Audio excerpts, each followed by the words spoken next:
खंडेश्वर देवस्थानच्या पावनभूमीत असलेलं आठेगाव पुठ्ठा या नावानं संबोधल्या जाणाऱ्या परिसरात बीड जिल्ह्यातील पाटोदा तालुक्यातील कुसळंब हे बाजारपेठेचं गाव आणि म्हणूनच इथं नागरिकांची कुठल्या न कुठल्या कामासाठी वर्दळ ही असतेच।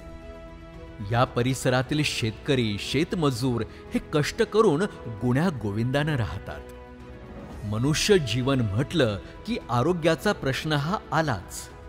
या महागाईच्या युगात सर्वसामान्य जनता ही आर्थिक संकटात होरपळून निघत असताना आपल्या माणसांची सेवा ही आपणच करायला हवी या पवित्र हेतूनं या परिसरातील नागरिकांचा आरोग्याचा प्रश्न हा कायमचा सोडवण्यासाठी प्राथमिक आरोग्य केंद्र उभारण्याची गरज आहे हे ओळखून युवा नेते माऊली आप्पा जरांगे यांनी माननीय आमदार श्री सुरेश अण्णा धस यांच्याशी चर्चा केली आणि अण्णांनी लगेचच तत्कालीन जिल्हा आरोग्य अधिकारी डॉक्टर राधाकिसन पवार यांच्याद्वारे प्राथमिक आरोग्य केंद्राचा प्रस्ताव हा मंत्रालयात तातडीनं पाठवला आणि या प्रस्तावास तत्कालीन आरोग्य मंत्री तथा विद्यमान मुख्यमंत्री माननीय नामदार श्री एकनाथरावजी शिंदे साहेब आणि त्यांचे खाजगी सचिव माननीय कृष्णा जाधव साहेब यांचं बहुमोल असं सहकार्य लाभल्यानं कामास गती मिळाली आणि पाहता पाहता माऊली आप्पा जरांगे आणि ग्रामस्थांच्या अथक प्रयत्नातनं या भव्य दिव्य प्राथमिक आरोग्य केंद्राची दिमाखदार इमारत उभी राहिली। या आरोग्य केंद्रामध्ये 2 वैद्यकीय अधिकारी 24 तास उपलब्ध असणार आहेत। या अद्ययावत अशा दवाखान्यात मेडिकल, प्रयोगशाळा, महिला व पुरुष जनरल वॉर्ड, ऑपरेशन थिएटर, प्रसूतीगृह, शवविच्छेदन गृह देखील आहे।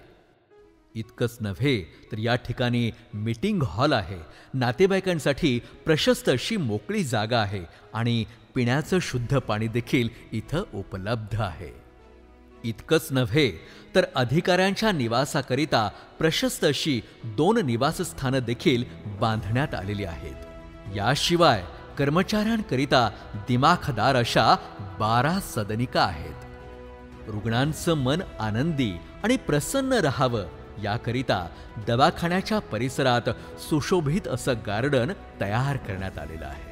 कुसळंब प्राथमिक आरोग्य केंद्र याचं उद्घाटन जे आहे झालेलं आहे। दुर्गम आणि डोंगराळ भागामध्ये काही प्रमाणात ऊसतोड कामगार असलेल्या पट्ट्यामध्ये अनेक लोकांची गैरसोय होत होती आणि साधारणतः गरीब माणसाला प्रसूतीच्या वेळेस 60,000 रुपये 70,000 रुपये एवढी बिलं त्या ठिकाणी भरणं शक्य होत नाही। ज्या कोणत्या महिला भगिनी या ठिकाणी येतील ती मोफत याची सुविधा केलेली आहे। मी विशेषतः देशाचे पंतप्रधान माननीय मोदी साहेबांचं सुद्धा आभार मानेल आणि अतिशय सुंदर काम हे या ठिकाणी माऊली आप्पांनी आणि अनिल सेठ त्याचे प्रमुख कॉन्ट्रॅक्टर आहे यांनी केलेले आहे, त्याच्याबद्दल त्यांचं अभिनंदन। या ठिकाणी गोरगरिबाचं कोणतंही पेशंट आलं तर त्या पेशंटची योग्य ती काळजी घेतली जावी। एखाद्याही रुग्णाचा किंवा त्याच्या नातेवाईकाचा कुठेही अवमान होणार नाही याची सर्वस्वी काळजी आमच्या जिल्हा परिषदेच्या सर्व कर्मचाऱ्यांनी डॉक्टरसह या ठिकाणी घ्यावी अशा प्रकारची विनंती आहे। कुसळंब आणि कुसळंब परिसरातील नागरिकांच्या आरोग्यांच्या सुविधेसंदर्भात आम्ही सर्व गावकऱ्यांनी मिळून आमदार सुरेश अण्णा धस यांच्याकडे मागणी केली की कुसळंबसारख्या ठिकाणी एक प्राथमिक आरोग्य केंद्र चालू करणं गरजेचं आहे आणि याच विषयावर आमदार सुरेश अण्णा धस यांनी तातडीने निर्णय घेऊन त्याचा पाठपुरावा चालू केला।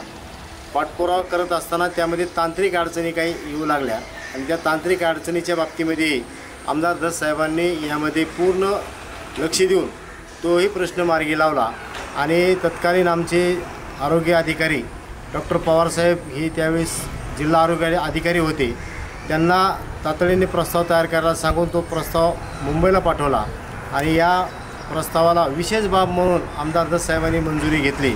यामध्ये तत्कालीन आरोग्यमंत्री आजचे मुख्यमंत्री आदरणीय एकनाथजी शिंदेसाहेब, त्याचबरोबर तत्कालीन मुख्यमंत्री आताचे उपमुख्यमंत्री देवेंद्रजी फडणवीस साहेब आणि तत्कालीन पालकमंत्री पंकजाताई मुंडे यांच्यासह कृष्णा जाधव साहेब या सर्वांचं या कामासाठी योगदान लाभलं. म्हणून आमदार दत्त साहेबांना हा दवाखाना मंजूर करून घेणं अगदी सोपं झालं आणि आज प्रत्यक्षामध्ये या दवाखान्याचं काम पूर्ण होऊन हा लोकसेवेमध्ये लोकार्पण झालेला आहे. तरी आम्ही या परिसरातील सगळ्या नागरिकांनी यामध्ये मोलाचं सहकार्य आम्हाला केलेलं आहे आणि त्या सहकार्यातूनच हा दवाखाना या ठिकाणी एक चांगल्या पद्धतीने उभारण्यात आलेला आहे आणि हा आता लोकांच्या सेवेसाठी सुरू झालेला आहे.